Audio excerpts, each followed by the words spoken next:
napapansin na nila mga gawi kong parang hindi pambabae. Kasi bis na Chinese Carter, laruan ko ay text sa cholens. Tapos kajamin ko lagi noon mga sigang lalaki sa amin.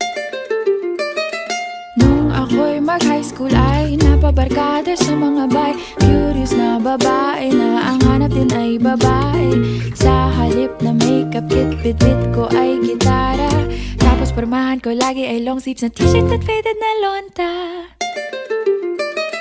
Pero noong makilala kita, nagbagong bigla ang aking timpla. Natutuwa ko na magpariban at mag-ahit ng kilay at least once a month. Hindi ko alam kung anong meron ka na sa